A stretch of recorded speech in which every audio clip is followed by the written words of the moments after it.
Hey everyone, welcome. Thanks for joining us this afternoon.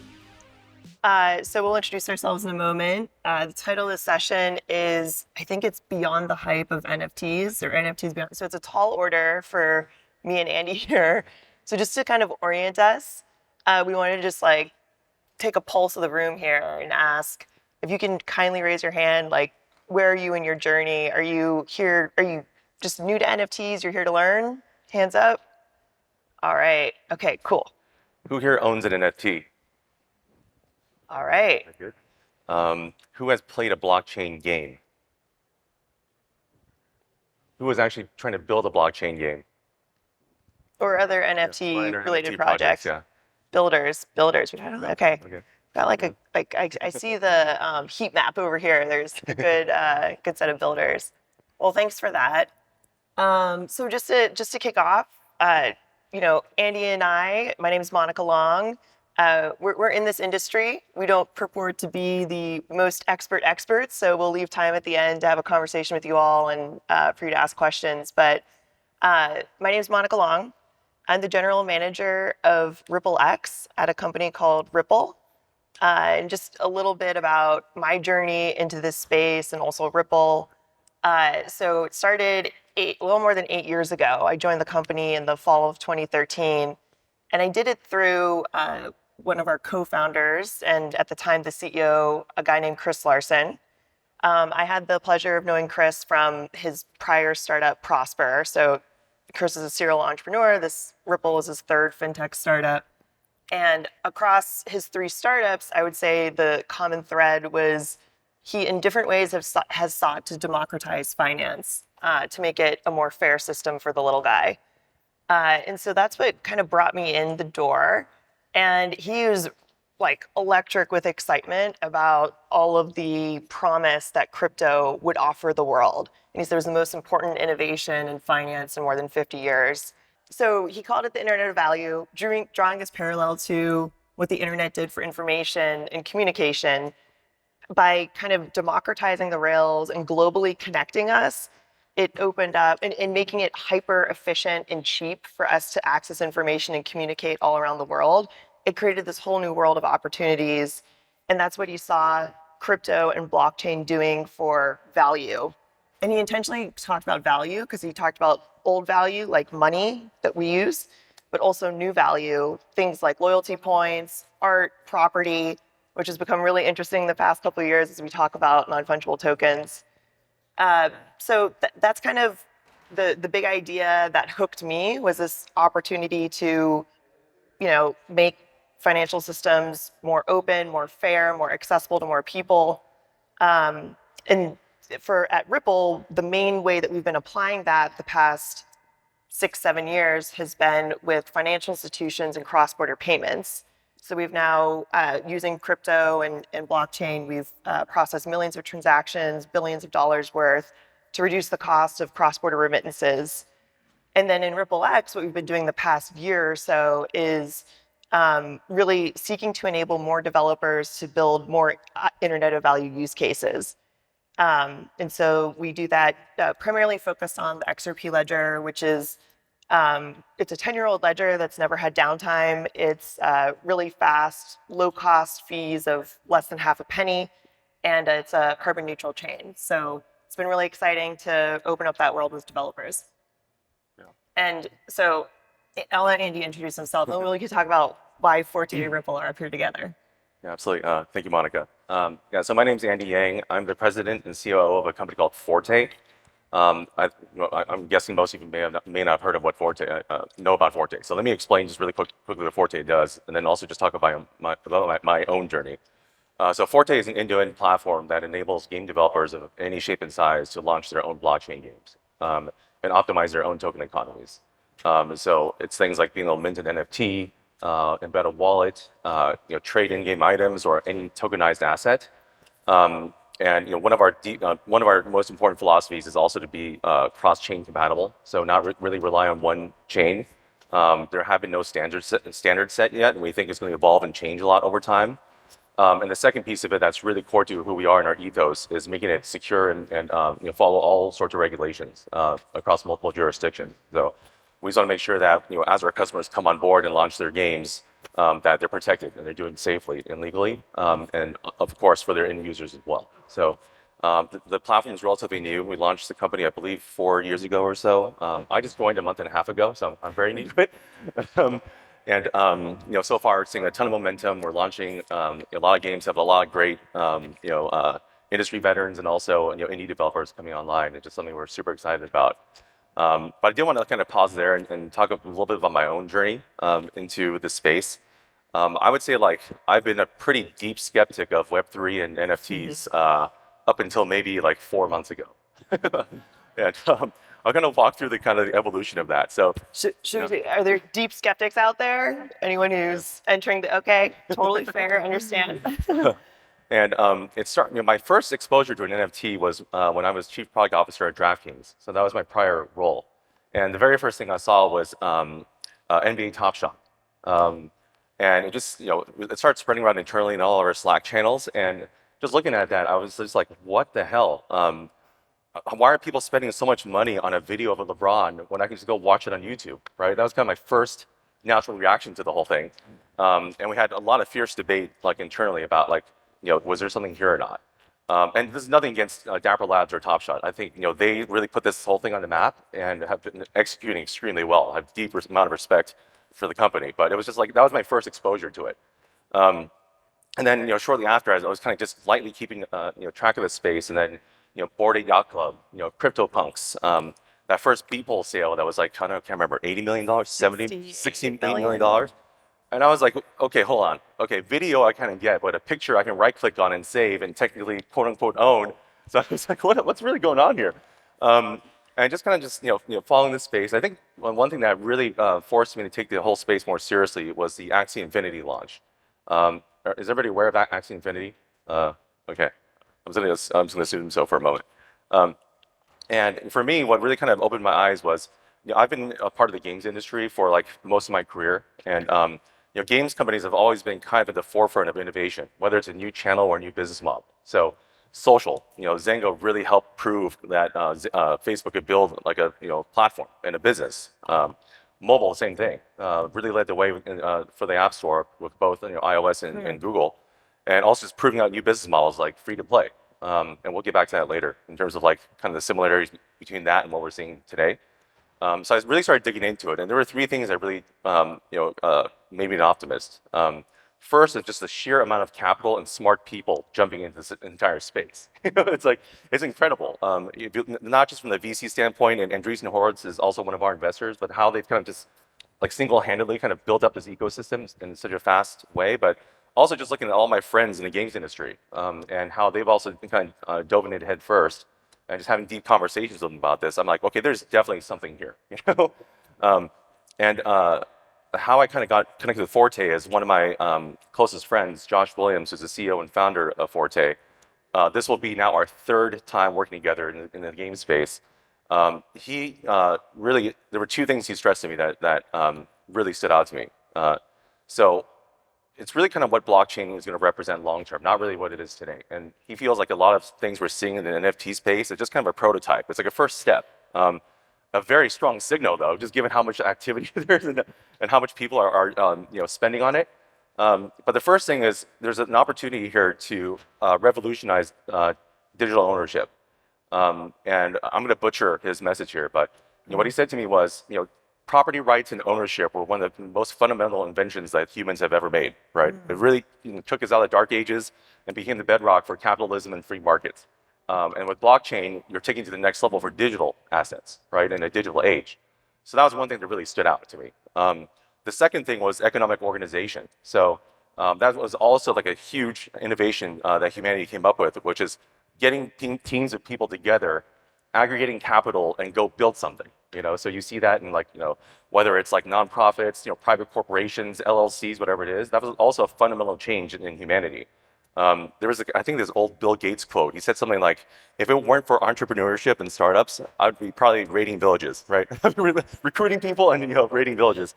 And blockchain also represents a way to potentially revolutionize that as well. Now you can allow your consumers to also participate and have an economic piece, have a voice in what you're building.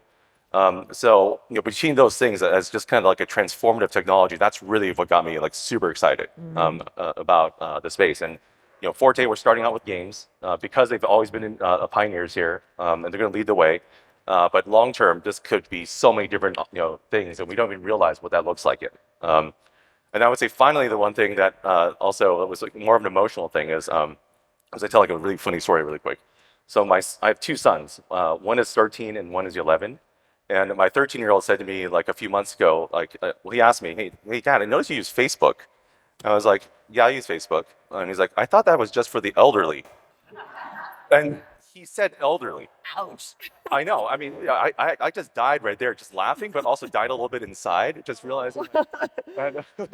And, for me, it was just realizing too, if I don't get something, that doesn't necessarily mean it's a case, right? So if we want to know where the world is going, look at all the activity. What are teenagers doing today? What are 20-year-olds doing today?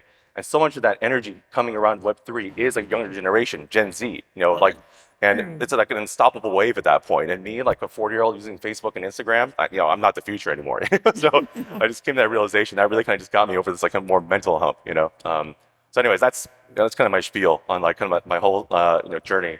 I'm sure some of you have kind of like taken your own path there, and maybe you're not all the way there yet. But anyways, that's how I got there. So with that, Monica, I wanted to kind of turn back our attention to Forte and Ripple, because one of the things that really stood out was Forte and Ripple partnered in 2019 and started a $100 million fund at that point to try to seed the ecosystem. So this is before NFTs took off. This is before Axie Infinity. So there was a lot of foresight there. Like what did you guys see before everybody else did at that time? Because that's $100 million is a lot to dump into something that's you have no clue. I mean, Andy and I feel like we need to just fess up right away and say, like, we can't take credit for the foresight there. Like, I think visionaries find visionaries. And so Josh Williams, who, as Andy pointed out, I mean, he was so many years ahead of what's exploding right now in blockchain gaming. But he had this affinity with Chris Larsen, who I was just talking about. And I mean, they gravitated toward each other based on that macro view of Internet of Value. Some of the themes I was talking about where Chris is coming at it from fintech overlap with some of the things you were just talking about, Andy, and what Josh sees as this equalizer for economic opportunity for people. So I think they came together on that. From a technology standpoint, they're both big believers in interoperability, that the key to this future will be many different chains, many different networks working together to create this kind of like seamless fabric for the world and for value movement. And so I think bringing those two things together, they found partnership really early. Josh also, as an engineer and a technologist, and just having a very practical view of different blockchains, he really liked XRP Ledger for the reasons I mentioned before. Its speed, efficiency, how easy it was to trade within the decentralized exchange. And we're super grateful. He's been hugely informative toward, we've developed a new native NFT feature set that's on a DevNet right now, but definitely used a lot of his direct input from working on various chains to improve the compactness of that object and also make it easier for developers to use without smart contracts. So the partnership's been blossoming over years. We've deployed a lot of that $100 million gaming fund by now. So we're, really excited. I mean, we're still early. Andy and I will talk about the journey line here, but it's very promising. Yeah, awesome. Yeah, and I also know that we've used a lot of the underlying XRP technology for all of our interledger stuff for a lot of our interoperability as well. So it's been a great partnership from both the technology and just a funding standpoint to build the ecosystem. So that's been incredible to see. Yeah. Looking forward to more. Yeah. So that's enough about us and Ripple and Forte. We're going to talk about NFTs.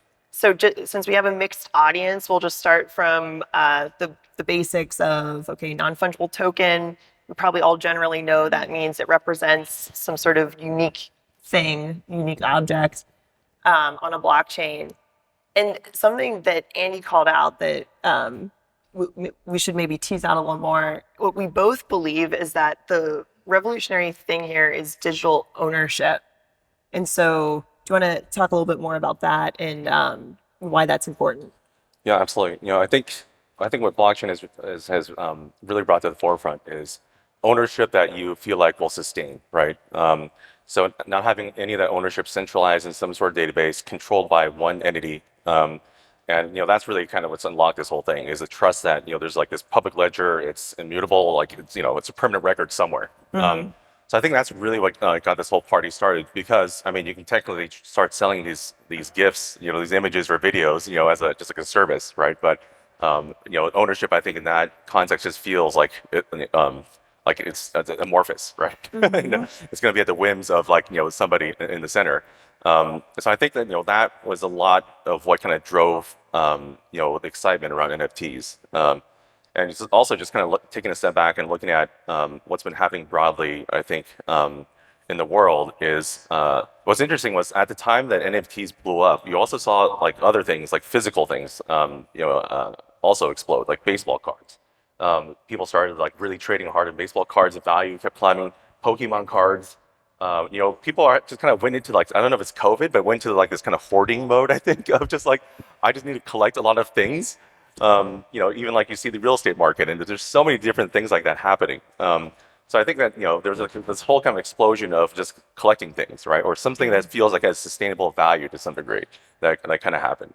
So that was just really interesting to observe, and I think like a lot of also what's driving the excitement around NFTs as well is the fact that I think just people and Monica, you brought this up. I think there's somewhat of a backlash towards kind of Web 2 companies and the business model there, right?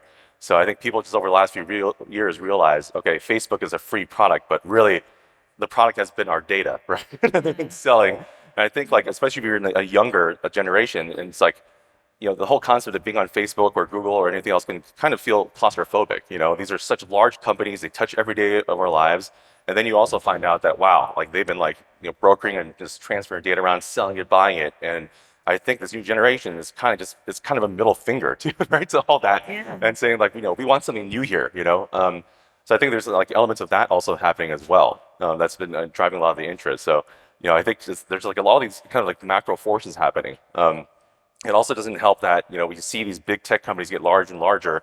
You see technically like the country's getting richer and richer, but median income's been the same, and it's like, and there's all these, I've read all these like kind of data points that, of, kids, being saddled with debt from college and, can't find white collar jobs, and just, or living at home more. So I think there's like this desire and thirst to kind of change how this whole economic system has been working. And, Web3 with, the way it's built and the ethos behind it has an opportunity to be truly transformative. So I think when you just kind of layer all those things together, it just, I think that's why there's just been so much excitement around it. Now, we're going to talk about this later in terms of the peaks and valleys. I think there's going to be like hype for, boom versus bust cycle. So where are we today? And that's something we want to talk about later. But I think fundamentally, there's all these kind of like, it's going to be interesting to be a historian 30 years from now and looking back at this moment and see and ask ourselves like, what happened here and why, Like, yeah, all those macro drivers you're talking about. And like to put it into context of a timeline, total NFT sales volume in the year 2020 was $100 million, and then 2021 was $25 billion. So there's clearly a matchup between the COVID pandemic and when it really popped. And Andy mentioned, how Dapper Labs was really a leader there, actually going all the way back to 2017 with CryptoKitties, and then again with Top Shot.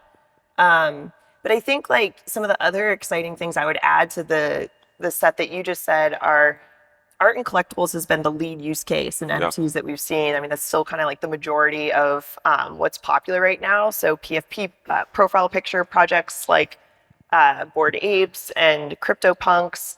Then we see these efforts toward collective ownership through DAOs, like the Constitution DAO, which was a really interesting effort.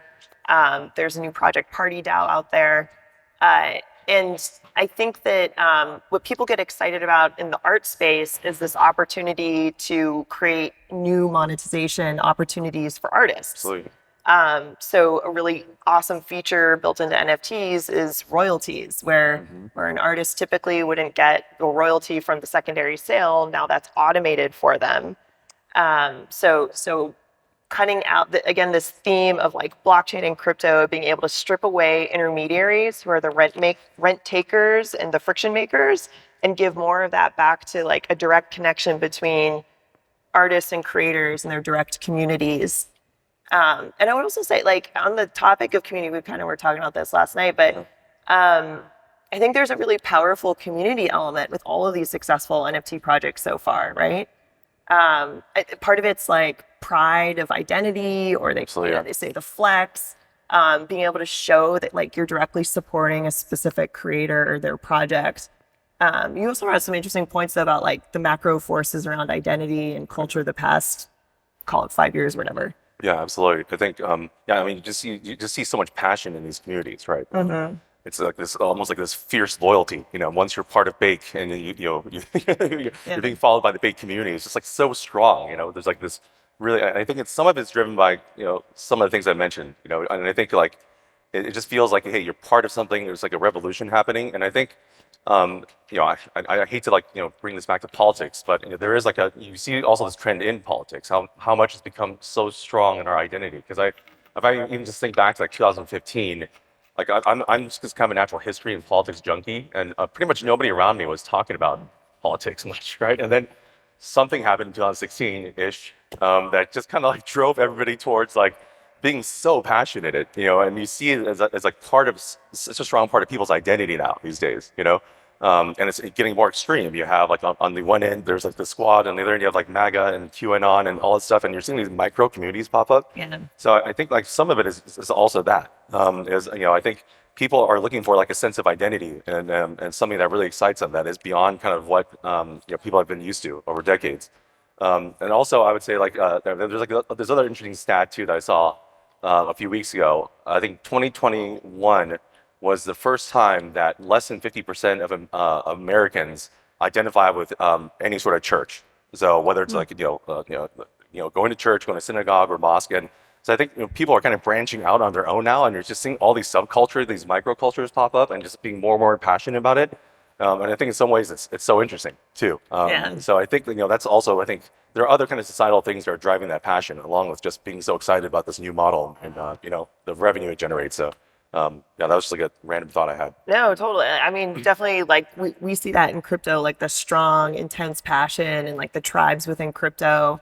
And I think like in a positive light, within these art creator fan communities around NFT projects, there's like these creative ways that the NFTs can unlock utility for the super fans. Like there's a great project called POAP, Proof of Attendance Protocol, where if you're a super fan, you can prove that you were there, you're at a specific event, you maybe get credentialed or extra rewards or access. The Kings of Leon drop, the band, they were really kind of innovators and leaders in NFT ticketing tied to the drop to give people access to their concerts, or with kind of part or collective ownership of art pieces. Like you could buy a part of a Banksy, and then you, through that NFT token, get access to go see that painting. So there's some really cool, I think that's where it's headed now, from art and collectibles into more like utility use cases. Like what's the functional utility of these NFT? I think gaming's head of the pack on that. Right, yeah, no, absolutely. No, those are amazing points. Yeah, so it's not just like the work itself, but also just how do you use that to kind of pull the community together, right? Tangible benefits beyond just like the piece of work itself. So yeah, that makes sense. Yeah, like what? So you mentioned gaming's always been at the forefront of driving new technology adoption and innovation, that kind of thing. So like, what do you think is happening here? Like, why is it such a natural product market fit with blockchain? Yeah, I think generally games have always been, first of all, they're like a really engaging form of entertainment, right? So you can build mass audiences with games.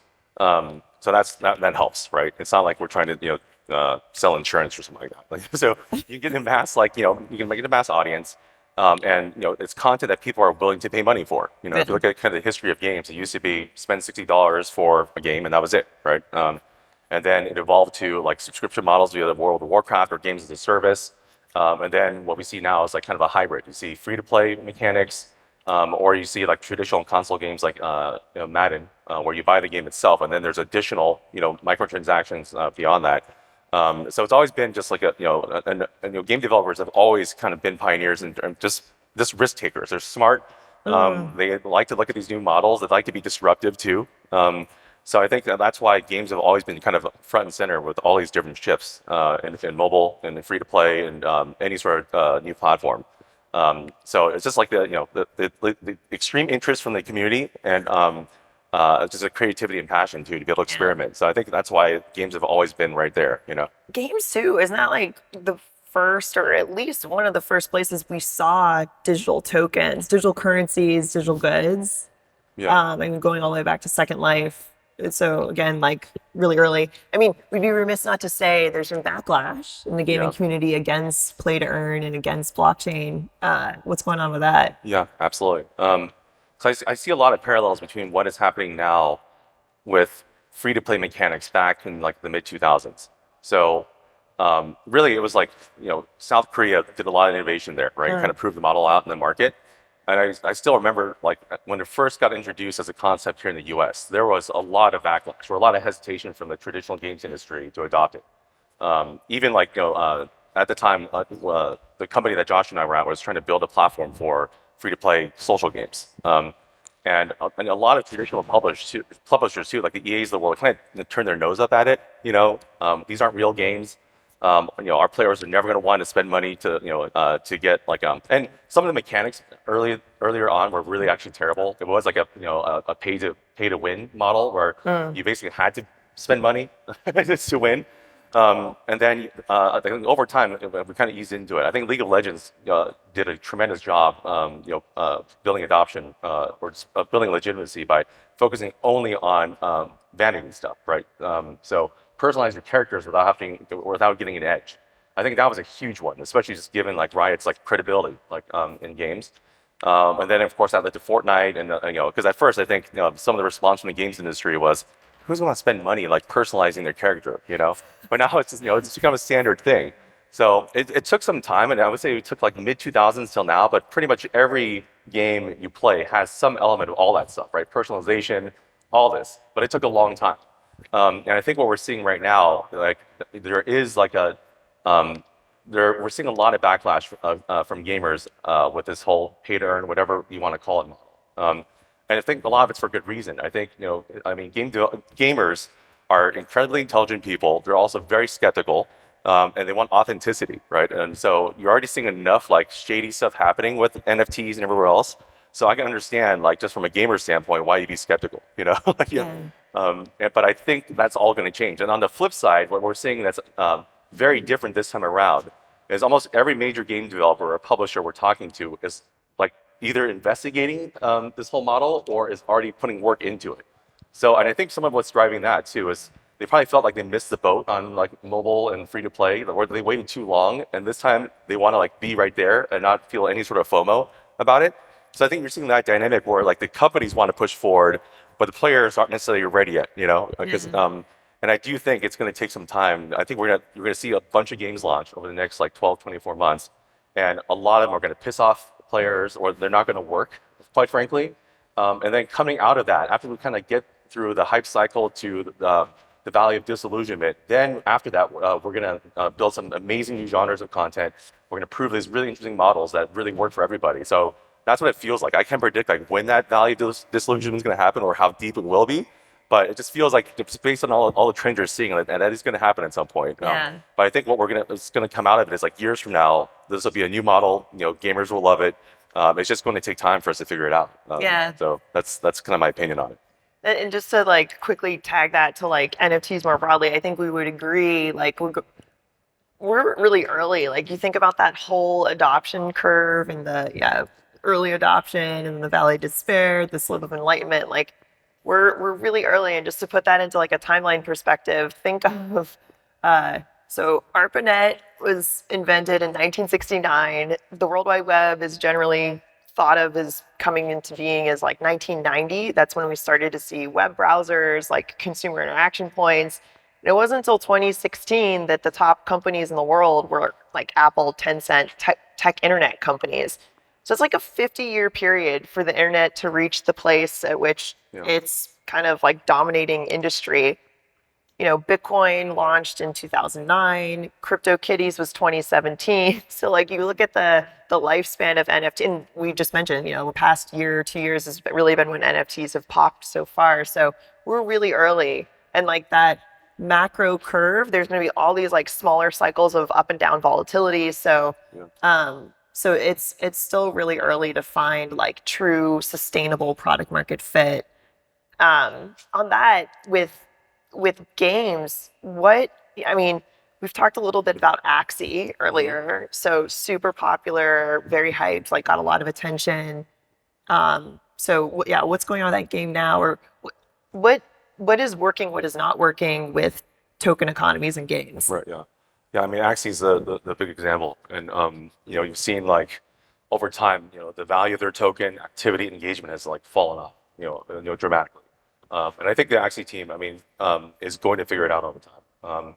I think what they realize probably is that tuning an economy like this is very, very difficult, right? So it's not like a lot of people consider like free to play games as with virtual currencies kind of an economy, but it's an economy in which like money's only flowing from the consumer to the user. Right now, it's like much more complex. So I think it's going to take some time to kind of figure all that out, But I think one thing that was really apparent, we were doing some research and data analysis on this, is the number of people who are playing Axie strictly for making money. I know, I think a lot of people, we may have seen articles that people were saying that they were making a living off of playing that game. So I think there was a large segment of the audience that kind of treated it as like a career, and not the fun part of it. So I think a lot of that was once the economy started kind of moving in the wrong direction, all those like non-true believers of the game exited at that point, right? Because it was no longer like a career for them, right? It wasn't like another way to like, hey, I can drive an Uber, I can do this, and I can also play Axie. It just wasn't that anymore. So I think like there's this new like it's almost like RPGs. There's like this famous framework that somebody had come up with, like a four kind of like classes of different types of players in their psychology. And I think like with these token economy games, there's like this brand new category of people who may not even want to or enjoy your game. Like they're in it for more of the financial benefits of it, either directly engaging or just buying and selling, stuff in there. So I would say, like, I think so one thing that as we've been like meeting with more developers and people trying to build a game, one thing we always stress is don't forget that the game needs to be very fun. Like, it has to be a fun game. I think a good litmus test there would be, even if they don't participate in the economy, they're coming back and playing all the time because it's a fun game. And the economy stuff is just a way to a different way to monetize it, where there is that shared ownership and all the different benefits of Web3. I think some of the things I see are this is clearly just more of a cynical like money grab and then layering a game on top of it. So it's like, I think that's where you're going to see like over time, like the people who are just like really like focus on the content and the economy together is what's really going to make it work and sustainable long term. But that is hard to do. Those two things are making a fun game is already difficult enough. Most fail. And then tuning an economy that sustains is also very tough. So it's that's why it's going to take some time to like kind of see these genres kind of play out and which ones sustain, which ones not, and then people can build off of the ones that do work. So I think that's just going to take a lot of time and investment, and we're going to see a lot of flops from that standpoint. Yeah. So it's Anyways, that's why we're still so early here. Yeah. We're still super early. It is cool though, like to think that because these token economies have existed in games for a really long, predating crypto, but what blockchain offers that wasn't there before is this potential for cross-game interoperability. What would be the motivation for a game developer to be pro cross-game interoperability for their tokens and goods? Well, I think one thing that so part of what really also was an inspiration for Forte was Josh, and then one of the co-founders of Forte, Kevin Chu. He was the CEO of Kabam, which he sold. And what they were looking at was, if you look at the history too of just games, like what this is a mind-blowing number when he shared it with me. Like CS:GO, Counter-Strike, their secondary market for goods was something it's like was like a $1 to $2 billion run rate, right? The secondary market for like items you can trade and buy and sell. And of course, everyone, anybody who's was into World of Warcraft understands there's always like just miners, right? So people who are just in there to like mine stuff and then sell it later. So like kind of like these secondary markets for stuff has already been there for, in its own way in a long time, but it's been kind of on the side. Yeah. And there's the original content creator doesn't get to benefit from like all those like kind of secondary, tertiary transactions. So I think that's also like a big part of what we're trying to do here is, like if you develop an awesome game, you have a way of building an NFT for it, like a token for it, and allow players to trade it, and then also the content creator gets to benefit from it financially. So it's almost like taking content that's already kind of existed happenstance or kind of as a sidecar and kind of pulling it all together in one place. I can certainly, just speaking from experience, I've spent a lot of money in like games over time and have earned like Fortnite I was playing that for a long time because my boys were really into it during COVID. And they were always just begging me for these skins and for all this stuff. And of course, You like wanted them kids, too. they moved on. They're like, I'm done with this. I'm like, great. So what if I could do something with all that content, all those assets to some degree? Yeah. Just things like that where I think like there's just so much like consumer benefit and then benefit to the developer to start thinking about things that way. Yeah. And this it can be as simple as that. It doesn't actually have to get more complex than that. I think as an underlying economy. It's just making these items valuable, giving people a way to trade them. So anyway, so that's Well, that's like, one way to think about it. yeah, as you're talking, what's crossing my mind is like, let's not forget like the core principles of building any economy when we're thinking about token economies, supply and demand. Like you Yeah. need to have that marketplace. I think it applies to outside of games to other communities where there's just this kind of like organic, natural user behavior of wanting to transact with one another, but maybe they don't have the mechanism to do it. Yeah. Like we see that in different types of social networks. So I think there's like broader applications. Yeah, absolutely. I think over time you might just see all these different forms of media kind of converge, and I can just you're buying, selling, trading all these different types of items, and it's all interoperable in some way. Yeah. I think that'd be really cool to get there. But each industry has to kind of go through their own journey of like building that, and then Yeah. But yeah, that's where you kind of that vision of digital ownership, the transformation there. Yeah. Like these things belong to you, versus right now, at least in games, I spent all this time and money into this, and it clearly does not belong to me, because I can't do anything with it after the fact. Right. And you were kind of touching on this earlier, but just as like other use cases, yeah, I mean, I do think gaming is a really powerful, like leading use case within NFTs. But identity, like, and this is actually within the Web3 conversation, my personal feeling is like what tokenized identity can do for the world is maybe like one of, if not the most powerful innovations here. You can think about that from a financial respect of if you can tokenize your identity and make that token transportable with you across different networks, across different parts of the world. It gives me back control over my identity. Your point of being versus being controlled by different institutions or companies. And from a financial respect, it gives the financially underserved or unbanked alternative means of building credit and their identity within the system. Absolutely. And from a social respect, gives me much greater control over my data, information about my credentials, my interests, my connections. I think that's like a really exciting. I hope that becomes a development as part of all this. Yeah, I agree 100%. I mean, imagine even just having a blockchain voting system, right? So no more debates about whether that, the machines are rigged or anything like that. Right. Like if everybody just use it, we're able to vote, and it's like, that's them, and the votes are counted. Like there's just so many different applications like this that tie to identity. Yeah. And we just haven't scratched. We're just scratching the surface on all that stuff. So financial services is a huge one too. Yeah, so totally agree with all that. And so, in speaking of being like really early in this whole adoption curve, I think we talked a lot about like where there's product market fit and there could be sustainable benefits in token economies, but also usability comes up a lot. Yep. So for everyone who popped their hands up, you've bought NFTs.